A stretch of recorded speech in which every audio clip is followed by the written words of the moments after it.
Siapa mahram ini? Yang pertama, sebagaimana firman Allah Subhanahu wa taala. Dalilnya dibuka dalam surat An-Nisa ayat 23. Allah berfirman, "Hurrimat 'alaikum ummahatukum wa banatukum wa akhwatukum wa ammatukum wa khalatukum wa banatul akhi wa banatul ukhti." Nah, ini ayatnya. Siapa mahram kita?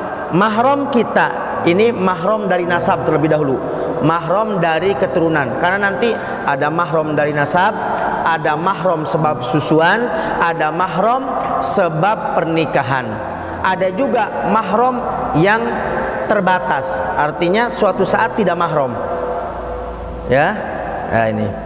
Yang pertama, orang-orang yang mahram kita yang sebab nasab. Dan saya akan membagi. Pertama, mahram sebab nasab dan posisi Anda adalah laki-laki. Nanti saya akan bahas mahram kita dari nasab, posisi Anda perempuan. Sekarang saya akan membahas mahram kita sementara posisi kita sebagai laki-laki. Ini buat bapak-bapak dulu berarti, ya. Siapa? Yang pertama, al-um. Yang pertama adalah al-um. Siapa itu?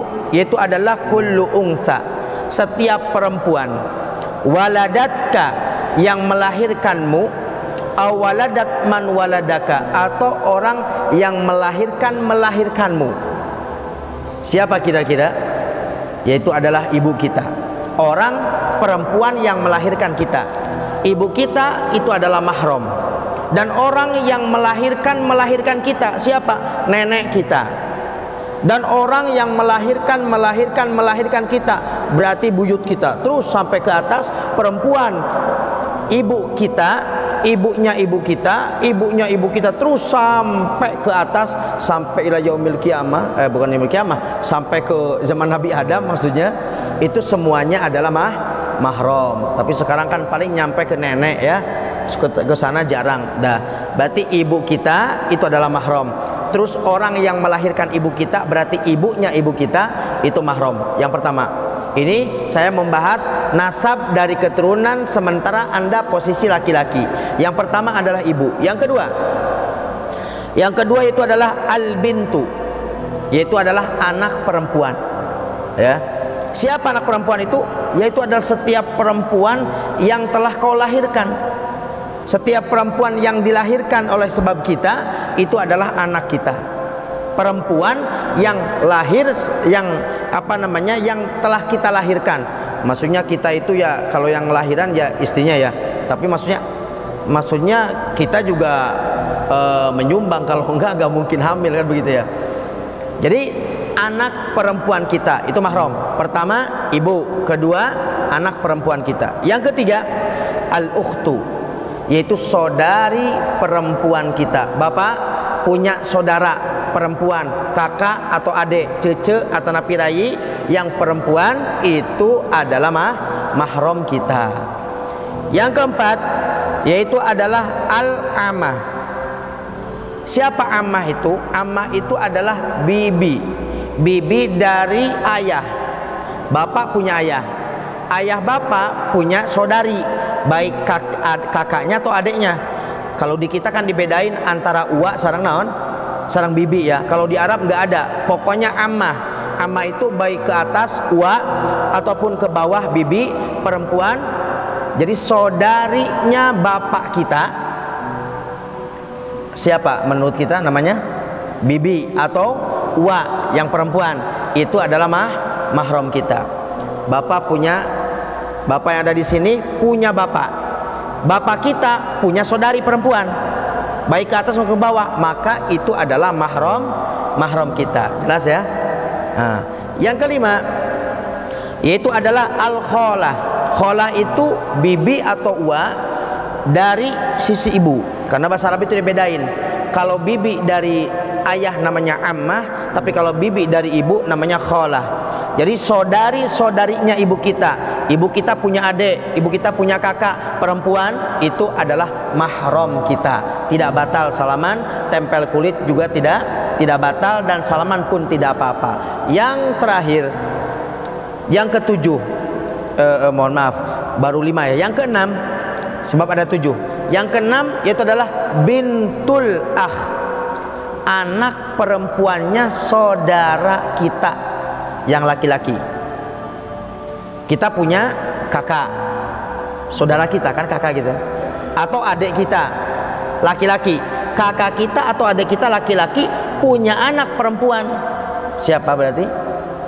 Ponakan. Ponakan perempuan itu mahram dengan kita. Ya, ponakan perempuan mahram dengan kita. Kakak kita atau adik kita yang laki-laki, dia menikah punya anak. Nah, itu anaknya yang perempuan mahram. Kalau sama istrinya saudara kita laki-laki bukan mahram. Siapa dia? Itu istrinya adik saya. Salaman, nggak boleh. Itu kan ipar. Coba siapanya kita dia? Bapak punya adik laki-laki. Dia, adik kita ini punya istri. Siapanya bapak? Bukan siapa-siapa. Dia istrinya saudara saya. Maka bukan mahram dan nggak boleh salaman. Ini banyak nih tradisi salaman sama ipar ya. Padahal itu bukan siapa-siapa. 1 batal, 2 hukumnya haram bersalaman dengan ipar. Nah, ini bingung juga kadang-kadang. Aduh, gimana ya? Nanti nggak enak biasa salaman, ini fitnah. Nggak enak mana disiksa sama Allah dengan nggak enak di alam dunia? Coba pikirkan. Ya. Yang ketujuh, yang terakhir, yaitu adalah bintul ukhti, anaknya saudari perempuan. Kita punya adik, punya kakak perempuan. Dia punya anak perempuan, ponakan juga sebenarnya. Ponakan dari saudari kita atau ponakan dari saudara kita, semuanya adalah mahram. Ini kalau posisinya dia laki-laki. Sekarang saya akan balik posisinya ibu-ibu. Ibu yang di belakang, tolong diperhatikan siapa saja mahram ibu. Yang pertama, kalau misalkan ini posisinya perempuan, mahram sebab nasab keturunan. Yang pertama adalah al-ab, bapak. Yang pertama adalah bapak dan bapaknya bapak, bapaknya bapaknya bapak ke atas. Ya, ke atas terus. Itu semuanya mahram. Kakek kita mahram. Yang kedua al-ibnu, anak laki-laki. Ibu punya anak laki-laki, maka itu mahram.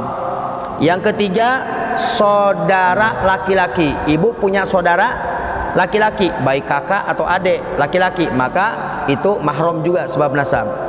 Yang keempat paman, mamang, paman dari ayah, baik itu ke atas maupun ke bawah. Kita ibu punya ayah, ayah ibu punya saudara laki-laki, baik ke atas maupun ke bawah, maka itu mahram. Namanya paman atau uwa lamun di Sunda mah. Ya. Yang keempat, yang kelima yaitu adalah al-khol, paman dari ibu, adiknya ibu atau kakaknya ibu yang laki-laki, maka itu adalah mahram. Yang keenam yaitu adalah anak laki-lakinya saudara laki-laki. Ibu punya saudara, punya kakak atau adik laki-laki. Dia punya anak laki-laki, berarti keponakan. Keponakan laki-laki, maka itu mahram. Bukan muhrim ya. Bahasa muhrim itu sebenarnya salah. Muhrim itu makna bahasa Arab apa? Orang yang sedang ihram. Maaf, saya bukan muhrim. Iyalah, Anda lagi di sini. Muhrim itu ya di sana di Mekah, lagi ihram. Orang sedang ihram namanya muhrim.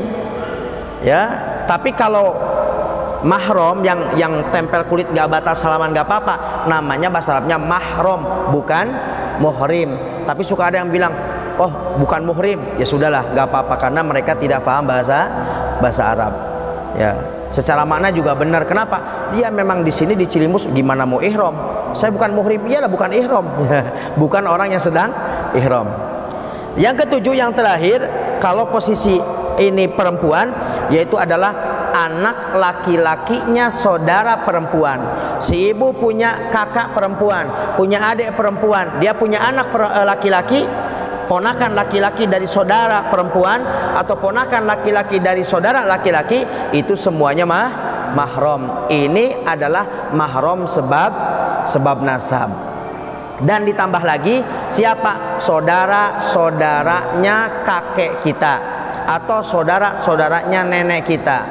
Bapak punya kakek, kakek kita punya adik atau punya kakak perempuan, maka berarti sifat, non istilah Sunda mah sifat aki. Kita punya kakek, kakek kita punya adik atau punya kakak perempuan, maka kita dengan mereka mahram. Paham ya? Ibu misalkan posisi perempuan, ibu bagaimana? Ibu punya bapak, bapaknya punya bapak, kakek kita mahram. Kakek kita punya saudara laki-laki ke atas atau ke bawah, pamannya ayah kita berarti. Paham ya? Pamannya ayah kita. Kalau istilah di Arab begitu, pamannya ayah kita, ya, pamannya ayah kita atau saudaranya kakek kita. Posisi perempuan bagaimana? Maka hukumnya mahram. Ibu punya bapak, bapak punya bapak lagi kakek, kakek punya saudara laki-laki, salaman tidak batal, mahram nggak apa-apa, tidak batal dan tidak dosa otomatis. Ya, ada yang batal tapi tidak dosa. Batal tapi tidak dosa siapa? Dengan istri. Dengan istri itu salaman batal tapi tidak dosa. Pak Ustadz, itu kan istri saya. Iya.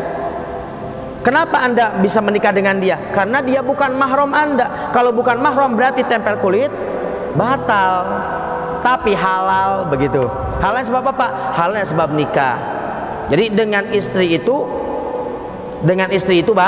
batal. Banyak kadang-kadang bapak-bapak mau ke masjid bareng-bareng berjamaah pegang-pegangan tangan, ya. Atau lagi ngaji Quran, terus istrinya ngasihin kunci, diterima, tempel kulit, nerusin lagi baca Quran. Ya, ini banyak yang nggak paham. Tempel kulit dengan istri hukumnya batal, ya, jelas ya. Nah.